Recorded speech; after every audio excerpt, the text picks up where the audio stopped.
오늘 우리 함께 주님의 영광 나타나셨네. 그리고 나의 안에 거하라 찬양 드리겠습니다. 주님의 영광 나타나셨네. 권능으로 임하셨네. 죽음에서 날 살리신 주 성령, 놀라우신 주 하나님. 주님의 영광 나타나셨네. 권능으로 임하셨네. 죽음에서 날 살리신 주 성령, 놀라우신 주 하나님. 할렐루야. 주의 나라가 할렐루야 임하소서. 권능이 나를 선포하리. 나라의 왕 예수 주의 나라 임하시네. 주님의 영광 나타나셨네. 권능으로 임하셨네. 죽음에서 날 살리신 주 성령, 놀라우신 주 하나님. 우리 형제님들, 할렐루야. 주의 나라 자매님들, 할렐루야 임하소서. 권능이 나를 선포하리. 나라의 왕 예수 주의 나라 임하시네. 한 번 더 할렐루야. 할렐루야. 주의 나라가 할렐루야 임하소서. 권능이 나를 선포하리. 나라의 왕 예수 주의 나라 임하시네. 만왕의 왕 되신 주님 찬양합니다. 할렐루야.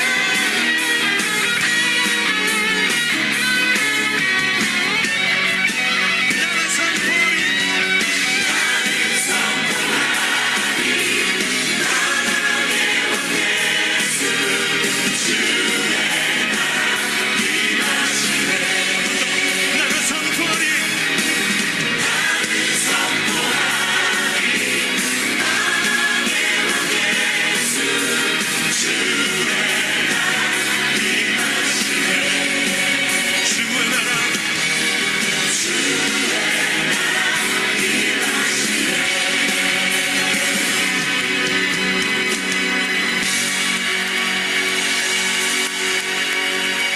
주님의 나라, 주님의 영광 선포합니다. 나는 선포하리. 만왕의 왕 예수 주의 나라 임하시네. 나는 선포하리.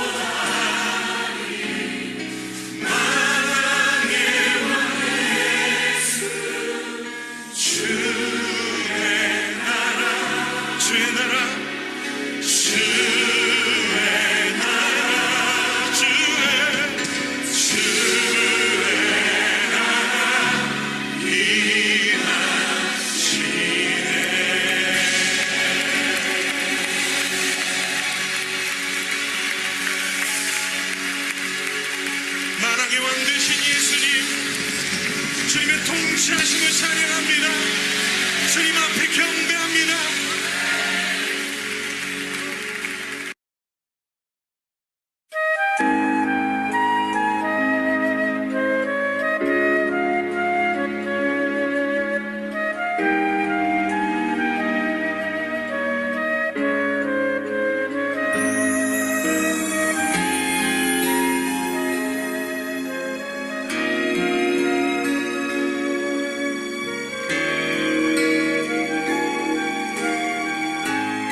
놀라지 말라 내 손 잡아주리라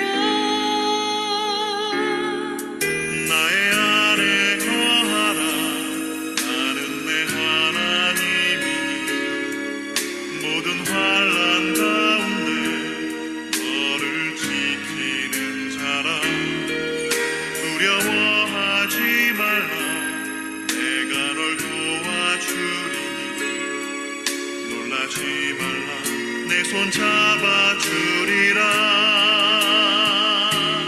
내가 너를 지켜하여 불렀나니 너는 내 것이라 내 것이라 너의 하나님이라 내가 너를 보배롭고 존귀하게 여기노라 너를 사랑하는 내 여호와라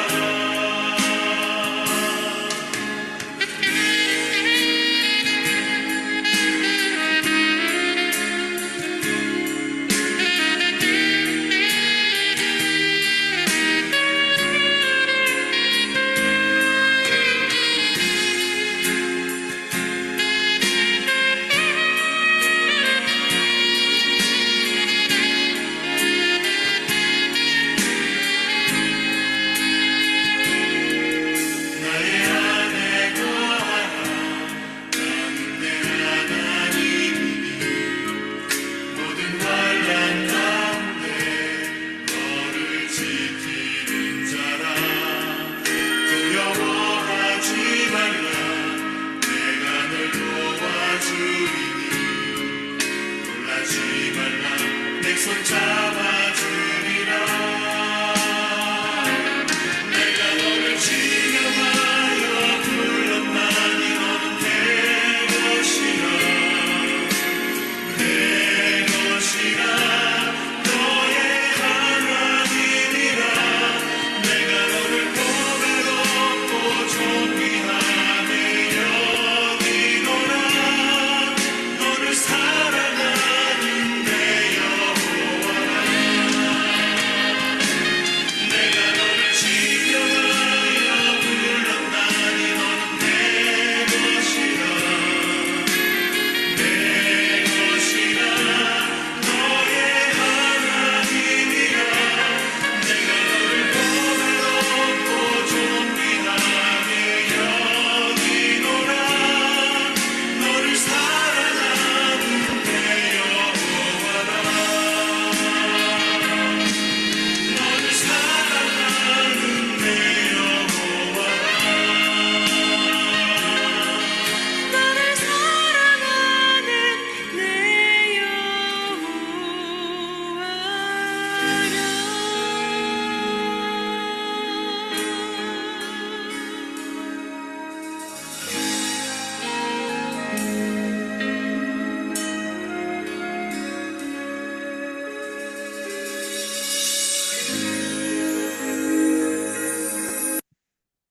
네, 이영표 목사님 기도해 주시겠습니다.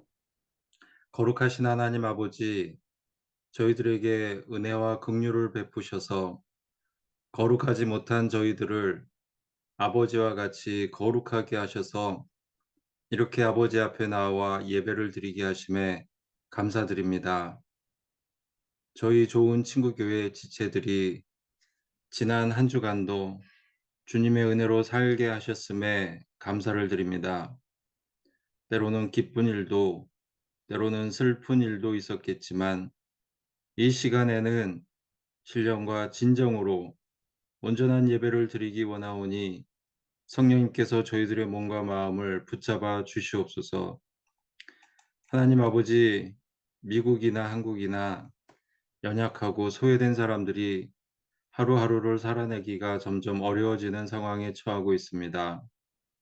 하나님께서 이 땅의 자비와 긍휼을 베푸시어 믿는 사람들이 먼저 나그네와 소외된 이웃을 돌보게 하시고 주님의 사랑으로 착한 행실을 보임으로써 주변 사람들이 하나님께 영광을 돌리게 하시옵소서. 하나님 아버지, 저희 좋은 친구교회를 주님의 몸된 교회로 삼아주심에 감사드립니다. 저희들이 올려드리는 찬양이, 저희들이 나누는 주의 말씀이 어렵고 외로운 이웃들에게 힘이 되고 위로가 되게 하시옵기를 간절히 소원합니다.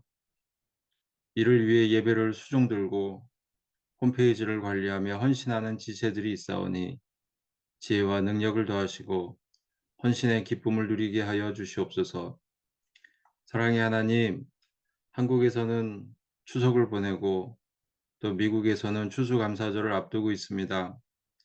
저희들이 살아가도록 이른 비와 늦은 비를 때에 맞게 내려주심에 감사를 드립니다.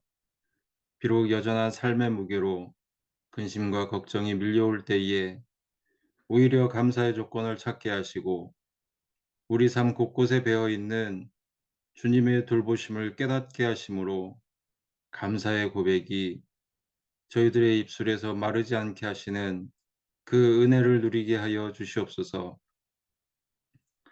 하나님 아버지, 저희들의 모든 것이 주님의 것임을 고백합니다.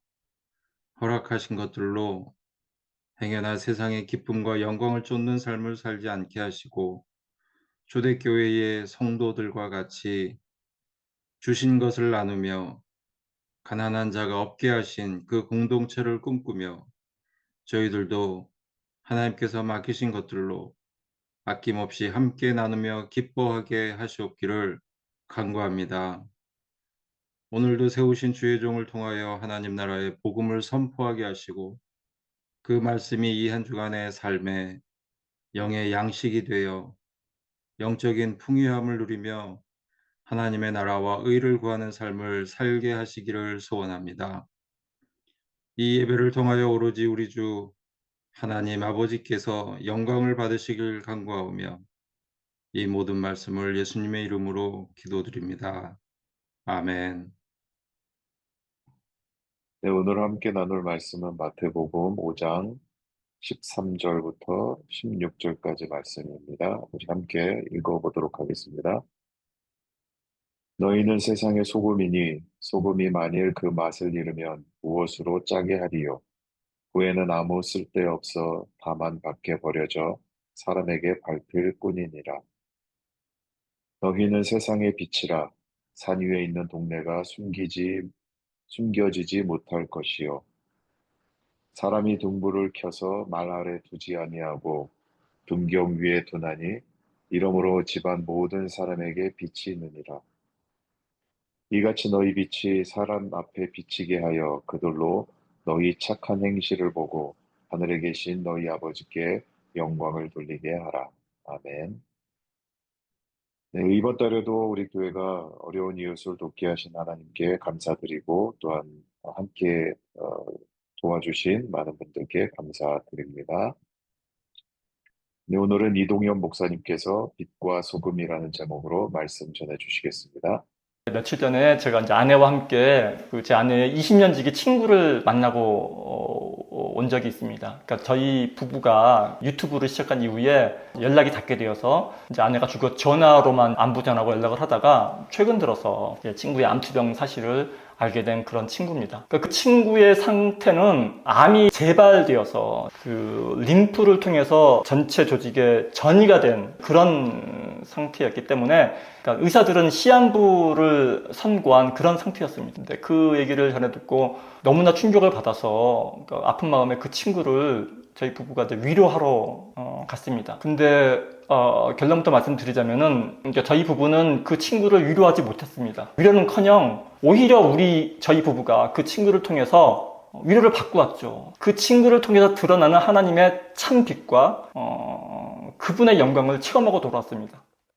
빛과 소금에 대한 비유 말씀은요, 제가 예전에도 한번 다룬 적이 있습니다. 다룰 때 제가 강조했던 부분이 뭐냐면은 이 비유의 말씀이 전하고자 하는 바는 너희는 세상의 소금과 빛이 되어라. 우리가 이 세상 속에서 소금과 빛의 역할을 하기 위해서 뭔가를 열심히 해야 한다. 이러한 요구의 말씀이 아니라 너희는, 우리는 이미 세상의 소금이요 빛이다. 라고 이렇게 우리의 정체성의 선언에 관한 내용이라고 제가 말씀드린 바가 있습니다. 이 빛이 되어라와 너희는 이미 빛이다 라는 말은 비슷해 보이지만 사실 하늘과 땅만큼의 차이가 있는 그런 말이라는 것입니다. 그러니까 무엇이 되어야 한다라는 것은 지금은 그 무엇이 아니다 라는 그런 뜻이니까 사실 빛이 되어라 라는 말과 너희는 빛이다 라는 말은 그러니까 내용적으로는 정반대의 뜻을 가진 그러한 메시지라는 것입니다. 이 빛이 되어라 그러면은 뭔가 우리의 노력이 필요한 어떤 과제와 같은, 우리가 해결해야 되는 과제와 같은 그러한 느낌이 있는 그런 말이죠. 아직은 아니니까 무엇이 되어야 한다, 열심히 해야 한다 이런 말이지만은 반면에 너희는 이미 빛이다 이렇게 말한다면은 이것은 노력해서 얻어야 되는 게 아니라 이미 그냥 그렇다라는 이 정체성의 이 선언에 관한 말씀이라는 것입니다. 그런데 이 말씀 가운데 더욱더 중요한 측면은 무엇이냐면요, 이 빛이 아닌 것이 어떤 노력으로 인해서 빛으로 변할 수는 없다라는 사실입니다. 어둠이 아무리 노력을 한다고 해서 빛이 될 수는 없는 것처럼 애초에 빛이 아닌 어떤 것이 빛이 되어질 수는 없다라는, 본격적으로 불가능하다라는 그러한 말이라는 것이죠. 이것은 이 성경에 자주 등장하는 자녀와 종의 비유와도 같습니다. 종과 자녀는 본질적으로, 태생적으로 다르기 때문에 이 종이 무언가 열심히 노력을 한다고 해서 이 자녀가 될 수는 없습니다. 그래서 성경은 우리에게 뭐 자녀가 되어라 이렇게 말하지 않고 너희는 자녀다, 너는 이미 자녀다 라고 말을 하고 있는 것입니다. 때문에 이 비유의 말씀은, 소금과 빛의 이 비유의 말씀은 이 자기 자신이 이미 자녀임을 깨닫고 그 자녀임을 깨달은 자가 자녀답게 살아야 한다라는 그러한 내용의 가르침이지, 뭔가 뭐 종처럼 열심히 노력을 해서 자녀가 되어야 한다 그러한 내용이 아니다라는 내용이 지난번 설교에서 제가 강조했던 그러한 내용이었습니다. 그런데 이런 설명이 조금은 오해를 불러일으키는 것 같습니다. 어떤 오해인가 하면은, 그러니까 너희는 이미 빛이니, 그러니까 신앙인은 이미 빛이니 빛이 되기 위해서 또는 소금이 되기 위해서 어떤 노력을 할 필요가 없다. 그러니까 선행을 할 필요도 없고 열심히 노력을 할 필요도 없고 그저 자유롭게 하고 싶은 대로 막 살아도 되는구나, 이런 오해를 불러일으킨다라는 말입니다. 그런데 이런 오해는 사실 우리뿐만이 아니라 이 신약 성경 당시 이 사도 바울의 설교를 직접 들었던 그 당시 사람들에게도 빈번히 일어났던 그런 오해였습니다. 로마서에서 바울이 줄곧 주장했던 바가 바로 이 부분이었습니다. 행위가 아닌 믿음, 행위가 아닌 믿음에 의한 구원을 가는 것이 바로 바울이 줄곧 주장했던 바이고, 이것이 사실 기독교 구원교리의 핵심이죠. 이 바울 당시의 유대인들, 그러니까 당시 그 설교의 청중들이 늘 이 그들의 열심으로, 그들의 열심과 노력으로서 빛과 소금이 되어서 이 구원을 자기 스스로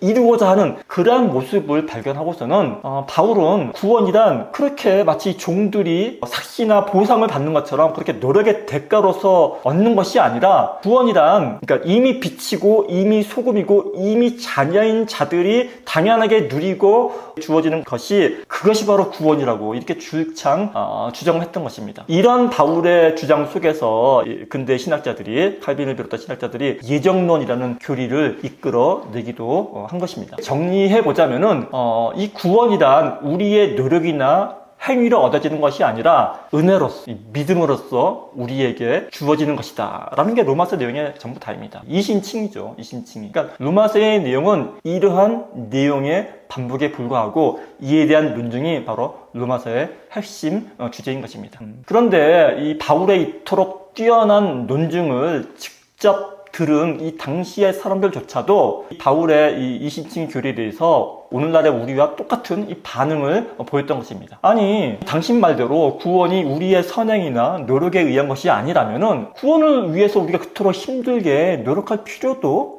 그렇게 열심히 살 필요도 없네. 하마터면 열심히 살 뻔했네. 뭐 이렇게 가는 거죠. 그럼 이제부터는 내가 하고 싶은 대로 막 살아도 되는 거네. 이렇게 오해를 했다라는 것입니다. 그러나 그에 대한 바울의 대답은 너무나도 명쾌했습니다. 그럴 수 없느니라. 그럴 수 없습니다. 그럴 수 없습니다. 성도가 진정한 자녀라면은 그 자녀의 그 아버지 되시는 그 하나님 아버지께서 우리를 그렇게 살도록 내버려두지 않기 때문입니다. 구원받았다라는 것과 그러니까 이제부터 내 마음대로 막 살아도 된다라는 이 두 명제는 전혀 함께할 수 없는, 전혀 어울릴 수 없는 말이라는 것입니다. 이 좋은 포도나무에서는 반드시 좋은 포도가 맺어지듯 하나님의 자녀는 반드시 하나님의 자녀답게 되어지기 때문입니다. 설령 이 자녀가 조금 이 삐뚤어지려고 애를 써도 이 전능하신 아버지 되시는 그 전능하신 하나님께서 가만 놔두지 않기 때문입니다. 사실 그 유명한 우리의 구원이 취소되지 않는다라는 그 유명한 성도의 견인 교리는 부모 되신 하나님이 자녀된 우리가 이 구원에서 벗어나도록 가만히 놔두질 않는다라는 그런 말과 별반 다르지 않을 것입니다. 자녀라면은 이 몽둥이로 다리 몽둥이를 부러뜨려서라도 이 구원으로 이끌어내시고야 만다라는 그런 말씀이 바로 이 성도의 견인 교리라는 거예요. 성도의 견인 교리는요, 사실상 굉장히 무서운 교리입니다. 그런데 제가 아무리 이렇게 설명을 이렇게 드려도 오히려 이 성경을 차근차근 꼼꼼하게 읽으시는 그런 분들이 이런 설명에 대해서 반박을 하십니다. 그러면 목사님, 마태복음 5장 16절에 너희의 착한 행실로 세상을 비추게 하라라는 이런 말은 그럼 무슨 뜻입니까? 이 말은 성도인 우리가 세상의 소금과 빛의 역할을 잘해서 세상을 이끌라는 하나님의 그런 명령이 아닌가요? 그러니까 자고로 성도라면은, 자고로 믿는 자라면은 이 세상에 이 소금과 빛으로서의 모범을 보여서 이 착한 사람의 이 본보기가 되어야 한다. 이러한 뜻이 아니냐 하고 이렇게 반박하기 일쑤입니다. 저의 설교를 처음부터 끝까지 잘 들어오신 분들마저도 목사님 말대로 우리가 빛이 되어라가 아닌 우리가 빛이다. 우리가 이미 소금이다. 그 말씀은 이제 알 것 같습니다. 그러나 목사님, 그렇다고 해서 변한 건 없는 것 같아요. 빛이 되든 아니면 우리가 이미 빛이든 간에 여전히 하나님 앞에 이 성도된 우리는 이 세상에 빛과 소금으로서 살아가도록 명령을 받고 있고, 그 빛과 소금의 모습을 유지하기 위해서는 우리가 삶 가운데서 열심히 노력하고 무언가를 해내야 되지 않나요? 그게 우리 성도된 바른 모습 아닌가요? 그렇다면 빛이 되어라와 이미 빛이다, 이 두 가지를 따지는 것이 무슨 소용이 있나요? 맞는 말이지 않습니까? 사실 이러한 질문이요, 굉장히 정확하고 날카로운 질문입니다. 사실 정말 성도라면, 바른 신앙을 가진 사람이라면 사실 이 질문이 나와야 되는 것이죠. 사실 제가 이 빛과 소금 비유를 다시 한번 다루게 된 이유도 바로 이 부분에 있습니다. 제가 지난번 설교에서 빛이 되어라가 아니라 우리는 이미 빛이다 라는 그 메시지를 전했는데, 이 메시지는 너무나 잘 전달된 것 같습니다. 너무나 명확하게 전달이 되어서 많은 분들이 공감을 해주셨는데, 그런데 문제는 빛인데, 그럼 빛이면 그러면은 그 다음에 뭘 어떻게 하라는 건지, 그게 빛이 되어라와 우리가 빛이라는 게 우리의 삶 가운데 어떤 차이를 불러일으키는 건지, 이 부분에 대해서 의문을 가지시는 분이 많았기 때문에 제가 이 부분을, 이 빛과 소금 비유를 제가 다시 한번 다루는 것입니다. 근데 이 질문은요, 사실 한 가지 오해에서 비롯됩니다. 바로 이 소금과 빛의 역할에 대한 오해입니다. 우리의 상식 속의 이 소금과 빛은 이 언제나 찬란하게 비추이는 그런 빛이죠. 그런 빛의 역할과, 그리고 이 짠맛과 부패를 방지하는 그런 용도로서의 이 소금의 역할입니다. 그것이 우리의 상식 속에 박혀져 있는 빛과 소금, 이 소금과 빛의 모습이죠. 그러니까 우리는 빛과 소금의 역할로서 이 세상을 찬란하게 비추어야 하고, 또 세상의 부패를 막는 그런 소금으로서의 역할, 그 착한 행실을 요구받는다고 생각하는 것입니다. 저는 이것이 오해를 불러일으킨다고 말씀을 드리고 있는 것입니다. 그러니까 이 마태복음에 쓰인 착한 행실이라는 말에서 그 오해가 발생하는 것 같습니다. 근데 이 마태복음에 쓰인 이 착한 행실에서 이 착한이라는 말을 우리가 가만히 살펴보면은요, 선한 일, 이렇게 단순하게 생각할 것이 아니라는 것을 발견하게 됩니다. 이 마태복음 5장 10절 말씀, 이같이 너의 빛이 사람 앞에 비치게 하여 그들로 너희의 착한 행실을 보고 하늘에 계신 너희 아버지께 영광을 돌리게 하라 라고 말씀하셨을 때, 여기서 예수님께서 말씀하신 이 착한 행실은 우리가 흔히 생각하는 일반적인 그런 도덕적인 이 선한 행위, 이런 행위적인 차원과는 좀 다른 그런 말입니다. 그러니까 단순히 착한 일을 많이 해라 라는 그런 메시지가 아닌, 그보다 더 넘어선 그런 뜻이 있다는 것이죠. 이 착한이라고 번역될 수 있는 헬라어 단어가 두 가지가 있습니다. 하나가 이 아가토스라는 말과 칼로스라는 말이, 사실 이 아가토스와 칼로스는 좋은, 선한, 착한의 뜻으로 성경 곳곳에서 번갈아 쓰이기도 하지만, 그렇지만 이 여기 오늘 본문에 쓰인 이 착한 행실할 때 이 착한의 쓰인 헬라어는 이 칼로스라는 말입니다. 이 칼로스라는 말은요, 좀 더 근원적이고 본질적이면서도 그 자체적으로, 그 존재 자체적으로 완전하고 아름다운 선함, 뭐 이런 걸 의미를 하는 그런 뉘앙스를 가진 그런 말이 바로 이 칼로스라는 말입니다. 근원적이고도 본질적인 선함 뜻하는 말이라는 거죠. 이 성경 속에서 이 칼로스가 쓰인 용례들을 우리가 살펴보면은 그 의미가 좀 더 분명해지는데요. 그러니까 예를 들어서 창세기 1장에 보게 되면은 하나님께서 천지를 창조하시고 나서 이 보시기에 주었더라, 이 보시기에 주었더라라는 말을 이제 반복하시는데, 여기에 이 주었더라라고 쓰인 말이, 그러니까 구약 성경이니까 히브리어로 쓰겠죠. 히브리어로 토브라는 말인데, 이 히브리어를 헬라어로 번역한 70인역 성경이 있습니다. 이 구약 성경을 헬라어로 번역한 이 70인역 성경에서는 토보라는, 이 주었다라는 말을 칼로스라는 이 헬라어로 번역을 합니다. 그래서 이 구체적인 어떤 행위에 중점을 두기보다는 하나님의 창조 행위 자체의 어떤 근원적인 선함, 근원적인 아름다움, 이런 걸 뜻하는 말이라는 것이죠. 또 요한복음 10장에서 보면은 우리가 예수님을 선한 목자라고 부르지 않습니까? 선한 목자는 양을 위해서 자기 목숨까지 버리는 그런 자기 희생적인 그런 사랑을 하는 목자를 가리키는 말이거든요. 이때 쓰인 그 선함이 바로 이 칼로스라는 말입니다. 그러니까 이 칼로스라는 말은 그냥 인간적으로 뭐 도덕을 잘 지키는, 뭐 착한 봉사를 잘하는, 무슨 뭐 남을 잘 도와주는 그런 수준을 넘어서서 하나님의 창조적인 능력이나 그 자기 희생적인 그런 사랑과 연결되는 그런 훨씬 깊고도 본질적인 선함, 본질적인 착함을 말하는 그런 개념이라는 것이죠. 그냥 우리가 흔히 생각하는 그냥 착한 일과는 확실하게 구분이 되는 그러한 개념이라는 말씀입니다. 그래서 마태복음에서 예수께서 말씀하신 그 착한 행실이라는 것은 결국 우리 인간의 어떠한 윤리적인, 도덕적인 노력의 결과물이라기보다는 하나님께서 우리 안에서 행하시는 그 사창조의 역사가 우리를 통해서 밖으로 드러나는 그런 본질적인 의미가 담긴 말씀이라고 볼 수 있다는 것입니다. 바꿔 말씀드리자면은 하나님께서 하시는 일이, 그 본질적인 일이 우리를 통해서 드러나는 것이 바로 우리의 착한 행실인데, 이것을 보다 구체적으로 말하게 되면은 자기를 부인하고 하나님의 뜻에 순종하는 삶이라든지, 때로는 어떤 고난이라든지 십자가를 감내하는 그러한 삶을 감내하는, 그죠? 그러한 우리의 모습 속에서 나타나는 하나님의 역사하심, 하나님의 일하심 자체가 바로 우리의 착한 행실이라는 것입니다. 그래서 마태복음에서 말하고자 하는 이 착한 행실이란, 우리가 흔히 생각하는 것처럼 세상 사람들이 너무너무 착해, 너무 좋은 일, 훌륭한 일을 했어, 그런 사람들이랑 박수치고 환영하는 그런 선행이 아니고, 그럴 수도 있지만 반드시 그런 선행과 일치하지 않을 수 있고, 오히려 그보다는 우리의 착한 행실로 인해서 오히려 세상 사람들로부터 멸시를 받고 미움받고 오해받을 수 있는 그런 우리의 삶의 모습이라는 겁니다. 이러한 착한 행실에 대한 이해가 깊어지게 되면은 그걸 설명하고 있는 이 소금과 빛에 대한 이해도 당연히 달라지게 됩니다. 먼저 이 소금에 대해서 살펴보게 되면은, 이 마태복음은 이 소금을 어떻게 상징하고 있냐면, 소금이 그냥 부패를 막고 짠맛을 내는 그런 기능적인 이런 것을 훨씬 넘어서서 하나님의 언약, 소금 언약을 상징한다고 보는 것이죠. 소금이 하나님의 변하지 않는 그런 약속을 상징한다고 보는 것입니다. 그러니까 우리는 그 하나님의 소금 언약, 변하지 않는 소금 언약 속에 있는 존재라는 것을 나타내는 아주 중요한 상징이 바로 소금이라는 것이죠. 그래서 이 신자가 소금으로서 산다는 것은 이 언약 안에 살고 있는 우리가 그 세상의 부패한 세상관, 이 가치관과는 구별되고, 때로는 어떤 그 소금에 절이는 듯한 그런 연단의 과정을 통해서 정결하게 되고, 또 이 소금의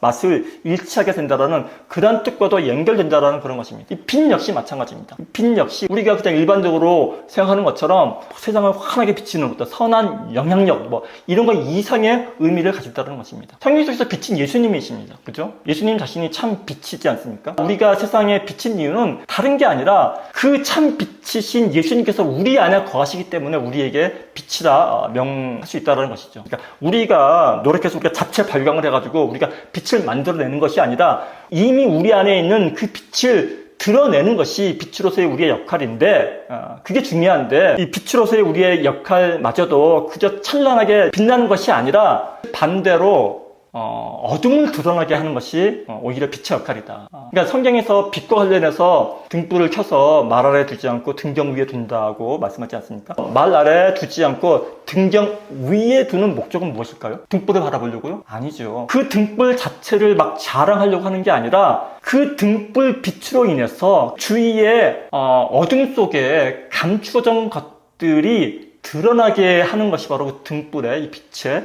역할이라는 것입니다. 그러니까 이 성도라는 빛이, 이 성도라는 등불이 드러내야 할 것은 이 자기 자신의 어떤 의로움이나 자기 자신의 어떤 찬란함이나 이런 게 아니라 오히려 등불처럼 혹은 이 등대처럼 자신이 아닌 빛을 비추는 그 상대에게 유익을 끼치는 그런 낮아지고 섬기는 모습이라는 것입니다. 예수님의 삶처럼 말입니다. 빛은요, 자신을 드러내지 않을수록 역설적으로 더욱더 참된 빛을 드러내게 된다라는 이런 의미가 더 깊이 숨겨져 있다는 것입니다. 그러니까 우리가 뭐 소금과 빛이 되어야 해, 그 역할을 우리가 감당해야만 해라고 이렇게 막 애를 쓰는 것이 아니라 나의 빛됨, 나의 소금됨, 나의 존재됨을 나의 삶을 통해서 내 안에 이 성령 하나님이 드러나도록 하는 삶이 바로 예수님께서 말씀하신 우리의 착한 행실이고 또 빛과 소금으로서 존재하는 삶이라는 것입니다. 저는 말씀을 준비하면서 비유 속의 빛과 소금으로서의 우리의 모습이 과연 우리의 삶 가운데서는 어떠한 모습으로 비춰지게 될까 생각을 해보았습니다. 아무리 생각해봐도 아름다운 미스코리아 지인에 당첨되어서 환한 모습으로 이 모든 영광을 하나님께 라든지 아니면은 어떤 영화배우가 화려한 시상식에서 스포트라이트를 받으면서 하나님께 영광을 이런 모습과는 거리가 있어 보였습니다. 이 빛과 소금으로서의 성도의 모습은요, 삶 가운데 이해할 수 없는 고난 속에서 오히려 순종의 모습으로 그 가운데서 드러나는 그리스도의 은혜와 능력으로 드러나는 그러한 삶의 모습이 바로 성도의 빛과 소금으로서의 모습이 아닌가 생각을 해보았다는 것입니다. 그런 우리의 모습이 세상 사람들의 눈에는 무척이나 어리석거나 혹은 실패한 것처럼 보일 수도 있을 것입니다. 하지만 바로 그 지점, 실패한 것처럼 보이는 그 지점, 우리의 그런 낮아짐과 우리의 그 끼어짐 속에서 역설적으로 하나님의 영광, 그분의 그 본질적인 성품이, 그 선함이, 그 능력이 가장 찬란하게 드러난다는 것입니다. 우리의 연약함 속에서 말입니다. 이 모습은 우리가 우리에게 주어진 삶, 우리에게 주어진 인생을 하나님 왜 저에게 이런 걸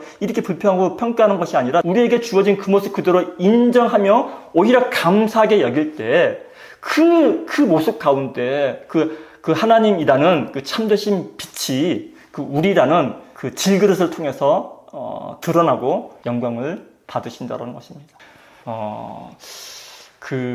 이제 지난 시간에도 나눈 시간에 제가 말씀을 드렸는데 며칠 전에 제가 이제 아내와 함께 제 아내의 20년 지기 친구를 만나고 온 적이 있습니다. 그러니까 저희 부부가 유튜브를 시작한 이후에 연락이 닿게 되어서 이제 아내가 주로 전화로만 안부 전하고 연락을 하다가 최근 들어서 친구의 암투병 사실을 알게 된 그런 친구입니다. 그 친구의 상태는 암이 재발되어서 그 림프를 통해서 전체 조직에 전이가 된 그런 상태였기 때문에 그러니까 의사들은 시한부를 선고한 그런 상태였습니다. 근데 그 얘기를 전해 듣고 너무나 충격을 받아서 그러니까 아픈 마음에 그 친구를 저희 부부가 이제 위로하러 갔습니다. 근데 결론부터 말씀드리자면은 그러니까 저희 부부는 그 친구를 위로하지 못했습니다. 위로는커녕 오히려 저희 부부가 그 친구를 통해서 위로를 받고 왔죠. 그 친구를 통해서 드러나는 하나님의 참 빛과 그분의 영광을 체험하고 돌아왔습니다. 그 친구는 그 시한부라는 젊은 나이인데 49세에 자신에게 선고된 그 시한부라는 그 암이라는 그 불치의 병을 주신 그 하나님을 원망하는 것이 아니라 오히려 그 다가올 아내의 죽음 앞에서 두려워하는 그 남편과 그리고 부모님과 자녀들을 오히려 걱정하면서 그런 말을 하더라고요. 이렇게 자신이 사랑하는 사람과 충분히 작별할 수 있는 시간을 주시면서 데려가는 그런 죽음이 없다라는 거예요. 이 암 환자처럼. 오히려 자신은 축복받은 존재라고 하나님께 감사하다고 얘기를 하더라고요. 근데 이 말은 제가 목사니까 목사 앞에서 그냥 하는 하나님께 영광을 하는 그런 말이 아니라 정말 진심으로 그 감사함을 고백하는 그 모습을 제가 느꼈거든요. 그분의 진심을. 그래서 저와 아내는 정말 그 해맑은 그 친구 앞에서 오히려 저희가 어찌할 바를 몰라서 그러니까 무슨 말을 전해야 될지 모르겠더라고요. 그저 그 친구가 밝게 웃으니 저 또한 따라 웃을 수밖에 없었습니다. 저보러 재밌게 해달라고 그래가지고 기껏해 제가 한다라는 말이에요. 어차피 인생이라는 게 다 시한부 인생인데, 이게 할부로 치면 24개월 할부나 72개월 할부나 어차피 할부인 것은 마찬가지인데, 어찌 보면 짧은 할부가 더 나을 때도 있다라는 그런 정말 시한부의 삶을 살아가는 환자 앞에서는 도저히 할 말이 아닌, 할 수 없는 그런 말 같지도 않은 저희 농담에 정말 박장대소하면서 맞아요 목사님 하면 웃는 그 친구 앞에서 사실 저는 하나님의 전능하심을 보는 것 같았습니다. 사망아 내쏘는 것이 무엇이냐 하시는 그 사망을 꾸짖으시는 그 하나님의 전능하심을 보는 것 같아서 정말 말로 표현할 수 없는 어떤 그런 감정을 느꼈습니다. 그리고 생각을 해보았습니다. 어쩌면 하나님께서 성도된 우리에게 바라는 그런 이 소금과 빛의 모습이 바로 이 친구의 모습이 아닐까 하는 그런 생각을 하게 되었습니다. 우리가 삶 가운데서 끊임없이 무엇이 되어야 한다라는 그런 자기 노력과 자기 소진의 그런 압박감에서 벗어나서 우리는 이미 그러하다라는 거죠. 우리는 이미 그러하다라는 그 그리스도 안에서의 우리의 정체성과 그로 인한 안식을 누리시기 바랍니다. 오직 자기 자신만을 바라보고 이 자기 자신의 삶만을 생각하는 그러한 삶 속에서 벗어나서 내 안에 계신 그리스도만을 드러내는 그런 빛과 소금으로서의 그런 본질적인 의미로서의 착한 행실을 통해서 드러나는 우리의 삶, 이러한 메시지를 여러분 스스로에게 한번 던져보시기 바랍니다. 이 삶 가운데서 세상에 소금과 빛으로서의 삶을 살아간다는 것이 오늘날 여러분과 저의 이 신앙과 삶의 방식에 어떠한 구체적인 변화를 가져올 수 있을지 한번 곰곰이 곱씹어보는 그러한 시간을 가져보셨으면 좋겠습니다. 함께 기도하시겠습니다. 우리 함께 원하고 바라고 기도합니다. 찬양 드리겠습니다.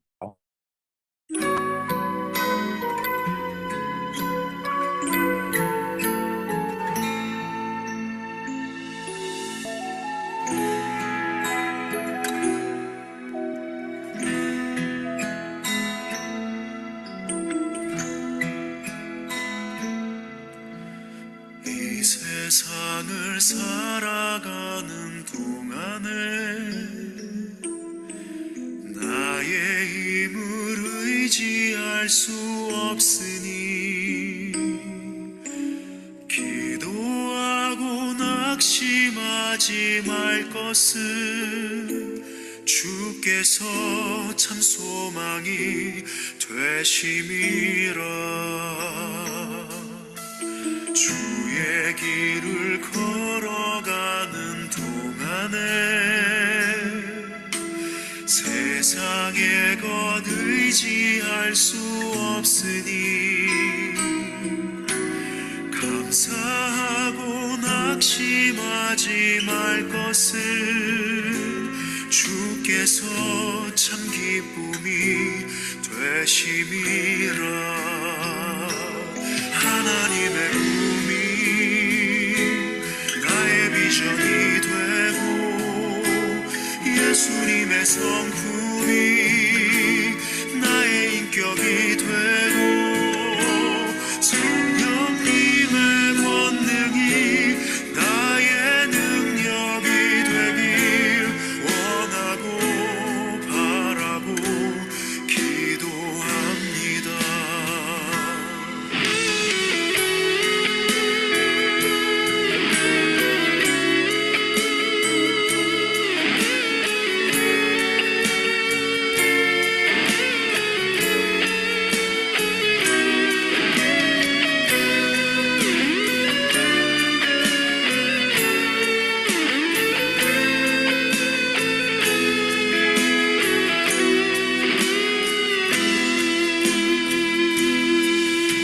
주의 길을 걸어가는 동안에 세상의 것 의지할 수 없으니 감사하고 낙심하지 말 것은 주께서 참 기쁨이 되심이라. 하나님의 꿈이 나의 비전이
우리 이동영 목사님 축도해 주시겠습니다. 이제는 우리 구주 예수 그리스도의 은혜와 하나님 아버지의 사랑하심과 성령 하나님의 교대케 하심이 이 시간 함께 예배하는 우리 좋은 친구 교회 공동체 위에 이제로부터 영원토록 함께 있을지어다. 아멘.